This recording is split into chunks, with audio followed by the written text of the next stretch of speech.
बहुत सुंदर प्रसंग। कहाँ निर्मित करूं, किस जगह पर बनाऊं? बहुत सुंदर प्रसंग, इसको भी समझ लेना। शंकर के शिवलिंग को बनाने के लिए मिट्टी कहाँ की होना चाहिए, किस जगह पर बनाना चाहिए, मिट्टी में कैसा जल मिलाना चाहिए। जब शिवलिंग का निर्माण करें, शंकर के शिवलिंग को जब बनाए तो सबसे पहले कैसे बनाए, उस तक का विधान शिव महापुराण में और लिंग पुराण में कहा। महाराज कहा क्यारे की मिट्टी हो। क्यारा मतलब समझिएगा, जिस मिट्टी पर कोई गंदगी ना करी गई हो। तो पिछले वर्ष के लॉकडाउन से लेकर अभी तक की जो कथाएं आप लोग सुने हैं, उसमें शिवलिंग मट्टी का किस तरह से बनाया जाए और कैसी मट्टी हो और उसमें पानी कैसा मिलाया जाए, कैसा शिवलिंग तैयार करा जाए, उसका विधान वर्णन नहीं कर पाए, परंतु आज कथा निकली है तो उसको सुन।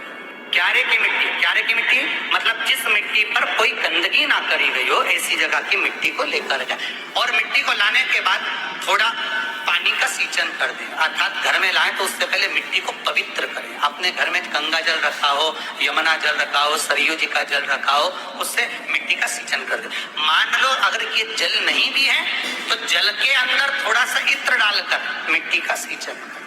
अगर इत्र भी नहीं है तो जल के अंदर थोड़ा सा दूध डालकर मिट्टी का सींचन। दूध भी नहीं है तो एक बेलपत्री जल के अंदर डालकर उस पानी का सींचन। बेलपत्र भी नहीं है, पीपल का पत्ता डालकर उसका सींचन कर। पर मिट्टी पर घर में लाते से ये नहीं कि मिट्टी आज लाए और तुमको शिवलिंग कल बनाना है, तो मिट्टी अगर एक दिन पहले लाए हो, 2 दिन पहले लाए हो, 4 दिन पहले लाए हो, तो उसी दिन जल का सींचन होना चाहिए। ये नहीं कि जिस दिन बनाएंगे उस दिन सींचन हो। मिट्टी पर पानी का छींटा, सींचन भले ज्यादा मत डालो, पर छींटा तो उस दिन लगा देना चाहिए जिस दिन घर में मिट्टी लेकर आए हो। जिस दिन फिर भले तुम शिवलिंग 15 दिन बाद बनाओ, 8 दिन बाद बनाओ, 10 दिन बाद बनाओ, 3 दिन बाद बनाओ, पर उस समय पर मिट्टी का सींचन उस समय हो जाना चाहिए। फिर कहा जिस दिन शिवलिंग का निर्माण करो उस दिन प्रातः में अगर आप शिवलिंग बना रहे हैं तो ब्रह्म मुहूर्त में मिट्टी को गला दो। किस पानी से गलाना है उसका भी प्रमाण, उसका भी शास्त्र वर्णन कर रहा है। किस जल से गलाया जाए, शिव महापुराण की कथा कहती है अगर आपको आज शिवलिंग का निर्माण करना है, शाम को आप शिवलिंग का निर्माण कर रहे हो, तो अपने पानी का जो मटका होता है, हंडा होता है, रसोई घर में जहां पानी भर कर रखते हो, उसके नजदीक में एक कलश जिसमें अलग से ताजा जल भरा जाए और उस पर प्लेट ढकी हो और उस पर एक चावल का दाना रखा हो, उस जल को लेकर आओ। थोड़ी देर रखा रहे, आधा घंटा, 2 घंटा, 3 घंटा, 15 मिनट, 20 मिनट, पर वो पानी वहां रखा होना चाहिए। रसोई घर में अन्नपूर्णा का निवास होता है, परिंदे के पास पितरों का निवास होता है। अन्नपूर्णा, पित्र सब रसोई घर के भीतर विराजमान होते हैं। शास्त्र कहता है 33 कोटि देवता एक समय के लिए, एक क्षण के लिए हमारे रसोई घर में प्रवेश करते हैं। इसलिए रसोई घर को तुम पूरे घर को स्वच्छ रखो ना रखो, पूरे घर को तुम साफ रखो ना रखो, पर रसोई घर एकदम क्लीन होना चाहिए, साफ होना चाहिए, स्वच्छ होना चाहिए। आज के जमाने में तो फिर गया, पर पहले जब मट्टी के चूल्हे होते थे, जब चूल्हा बंद होता था तो उसको गीला कर कर, गोबर को या पानी में उसको गीला कर कर, एक कपड़े को गीला कर कर पूरे चौके को, रसोई घर को पोंछा जाता था। मिट्टी का होता था वो, तो भी उसको पोता लगाते थे। तो पहला क्रम है पार्थिव शिवलिंग का निर्माण। सावन के महीने में अगर आप शिवलिंग बनाते हैं, सोमवार को शिवलिंग बनाते हैं, तो नियम ध्यान रखिएगा। महाराज लिंग पुराण से है, इसका नियम ध्यान रखिए। क्या करना है, मिट्टी को लाना है, जल का छींटा देना, छींटा जरूर देना है। घर में लेकर आए और जल का छींटा होना जरूर। 2 दिन तक, 3 दिन तक मिट्टी रखी हुई है और उसके बाद अगर आपने पानी का छींटा नहीं दिया है और आपने डायरेक्ट मिट्टी को गला दिया और उसके बाद बनाया, तो उसका कोई प्रमाण नहीं। जल का छींटा अवश्य। फिर उसको रख दें, 15 दिन बाद बनाओ, 4 दिन बाद बनाओ, 3 दिन बाद बनाओ, 2 दिन बाद बनाओ। शिवलिंग जब बनाओ तब उस मिट्टी को, जो कलश आपने रसोई घर में रखा है, चावल का दाना रखकर प्लेट के ऊपर, अर्थात उस कलश का जल उस मिट्टी में थोड़ा सा डालिए। क्यों डाला जाता है उसका भी भाव वर्णन किया है।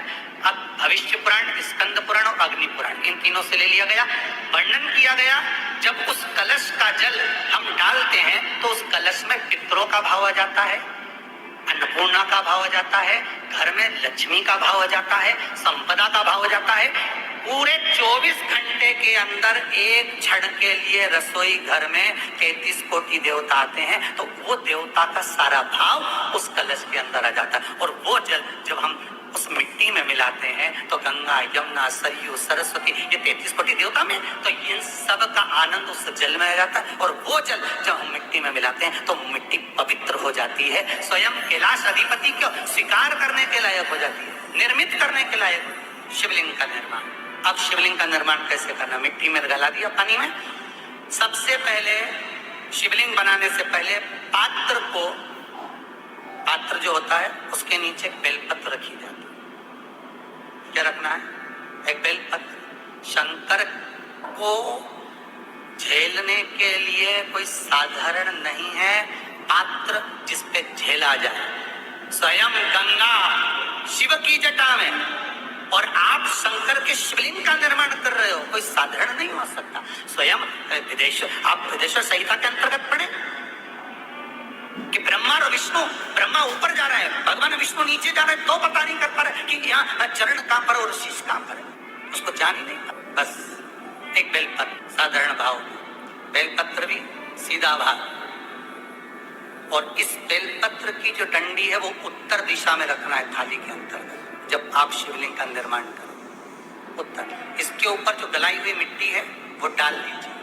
और डालने के बाद सबसे पहले शिवलिंग का स्वरूप बनाना है। सबसे पहले नीचे की जलाधारी नहीं बनाना। क्या बनाना है? शिवलिंग का स्वरूप बनाना।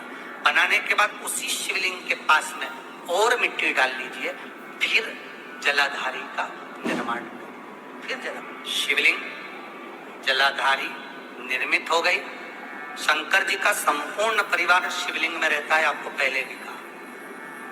भगवान भूत अधिपति भूतेश्वर भगवान शिव का संपूर्ण परिवार शिवलिंग में, पहले भी कथा में कहा, आज फिर आपको वर्णन कर देते। जैसे ये जलाधारी है गोल, ये चरण है, ये शिवलिंग है। ये जो गोल भाग है जहां पर भगवान शंकर का शिवलिंग रखा है, ये पार्वती जी का हस्त कमल है। जहां से पानी नीचे गिर रहा है, इसके राइट भाग में श्री गणेश जी का स्थान, लेफ्ट भाग में श्री कार्तिकेय जी का स्थान। बीच में जो एक मोटी सी लाइन होती है जलाधारी में, वो पार्वती जी के सुंदर पुत्री अशोक सुंदरी का स्थान।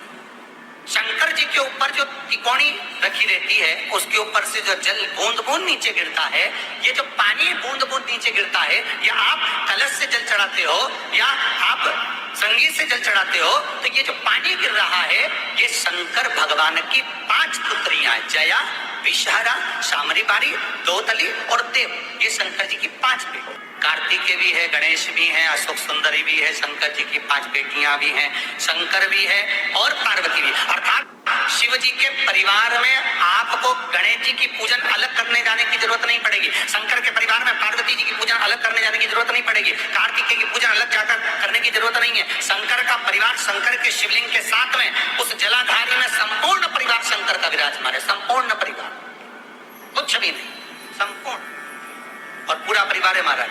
फिर वही बात आई, ध्यान दीजिएगा, जिस व्यक्ति को नींद ना आवे, रात्रि को सोते समय टेबलेट खाने की जरूरत नहीं। शंकर भगवान की 5 पुत्रियों का नाम लीजिए। जया, हाथ में जल लो, पलंग पर बैठो, जल हाथ में लिया, जया आचमन कर लो। विषहरा आचमन कर लो। शामलीबारी आचमन कर लो। दौतली आचमन कर लो और देव आचमन कर लो। ये शंकर की जो 5 पुत्रियां हैं, ये ऐसी पुत्रियां हैं जो निंद्रा देवी को लेकर आती हैं और हमें विश्राम का आनंद सुख प्रदान करती, हमारे नैनों पर विराजमान रहती है। हाँ, यदि विवाह नहीं हो रहा, शादी नहीं हो रही है, बहुत समय से लगन देख रहे हो, शादी नहीं हो रही, बहुत समय से परेशान हो गए कि विवाह ही नहीं हो रहा, हम तो टेंशन में पड़ गए, लड़की 28 साल 30 साल का लड़का हो गया, विवाह नहीं हो रहा, कुछ मत करो। अष्टमी तिथि आए तो अशोक सुंदरी वाली जो जगह है, वहां पर हल्दी की 7 बिंदियां लगा दो, लड़का लड़की का हाथ उस बिंदी पर रखवा दो, उसका नाम गोत्र बोलो, उसी हल्दी में उसके हाथ पीला करवा दो और पीपल के पेड़ पर उस हाथ के 5 छापे पड़वा दो। 3 महीने में विवाह पक्का हो जाता है महाराज। उसका इतना, अशोक सुंदरी के उस हल्दी का इतना प्रमाण, 3 माह के अंतर्गत विवाह नक्की। ये इतना इतना प्रमाण है महाराज। भगवान शिव की आराधना का कोई साधारण निर्मित करा शिवलिंग। एक बार सब जितने भी टीवी पर बैठे हैं, सम्मुख में कथा सुन रहे हैं, फेसबुक के ऊपर सुन रहे हैं, एक बार साथ में समझें वापिस निर्माण को, शिवलिंग के निर्माण को। मिट्टी लाए, स्वच्छ जगह की, जल का छींटा दिया, रखा।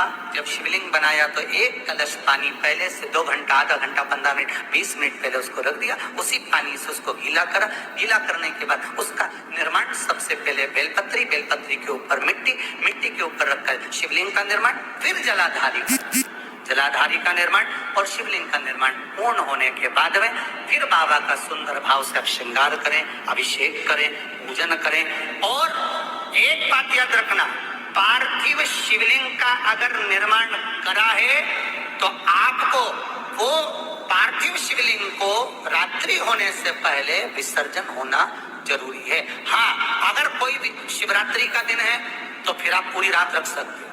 हरतालिका तीज का दिन है, पूरी रात रख सकते हो।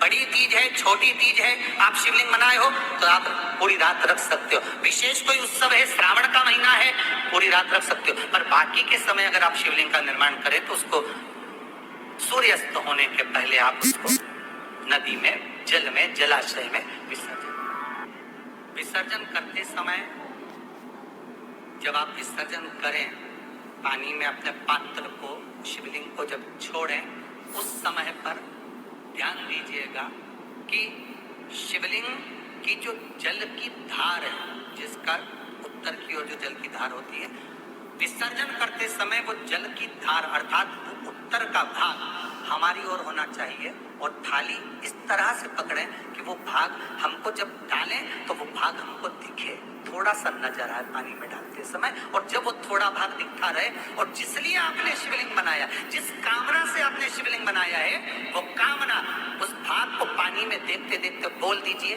वो कामना पूर्ण हो जाती है। इसको कहते हैं पार्थिव शिवलिंग का निर्माण करना और उसकी आराधना। उसकी आराधना कई लोग करते हैं, बना भी लेते हैं, पूजन भी करते हैं और कई बार कहते हैं हमारा काम नहीं, तो उसमें भगवान का दोष नहीं है, दोष अपना देखो। आप आए नहीं, सुबह हो गई, मेरी पूजा की थाली धरी की धरी, क्यों नहीं आए, किस लिए नहीं, वो हमें देखो, शिव को अपना बनाने के। और एक बात और याद रखना, पार्थिव शिवलिंग में शिव महापुराण के विदेश्वर संहिता में लिखा है, ब्राह्मण सफेद मट्टी का शिवलिंग बनाए, क्षत्रिय लाल मट्टी का शिवलिंग बनाए, वैश्य पीली मट्टी का शिवलिंग बनाए, शूद्र काली मिट्टी का शिवलिंग बनाए। जब जिस वर्ण के हो उस हिसाब से शिवलिंग बनाओगे तो शंकर जल्दी कृपा करेगा।